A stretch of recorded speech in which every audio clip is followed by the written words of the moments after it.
Welcome to our channel. Today we how to verify circuit sizing for level 2 EV charging, beginner guide step by step clearly. To verify circuit sizing for level 2 EV charging, start by understanding the electrical requirements. Check the manufacturer's specifications for your level 2 EV charger to determine its amperage and voltage requirements. Typically, level 2 chargers operate at either 240 volts or 208 volts. Next, assess your home's electrical service panel. Determine the total amperage rating of your service panel.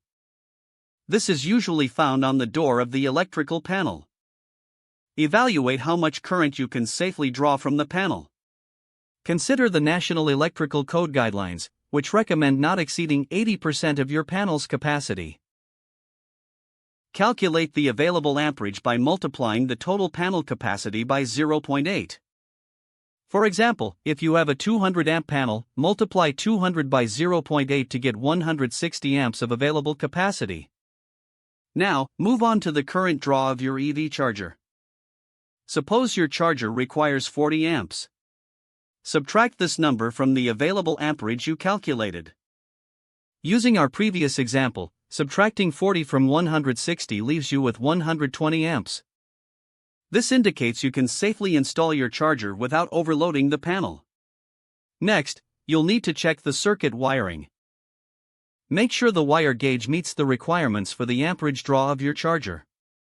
For a 40 amp charger, you will usually need a minimum of 6 gauge wire. Verify that the circuit breaker is also rated appropriately for the charger. A 50 amp double pole breaker would be suitable for a 40 amp EV charger, allowing some extra capacity. Now, consider the distance from your electrical panel to the charging location. Longer runs may require a larger gauge wire to compensate for voltage drop. Consult a voltage drop calculator to determine if adjustments are necessary. If needed, select a larger wire gauge to ensure optimal performance. After confirming the wiring and circuit breaker, it's time to check local electrical codes. Ensure that your installation plan adheres to any local regulations or requirements. Finally, consider hiring a licensed electrician for the installation. They can help verify all calculations and ensure a safe and compliant installation. Don't forget to like this video and subscribe to our channel for more step-by-step tech guides.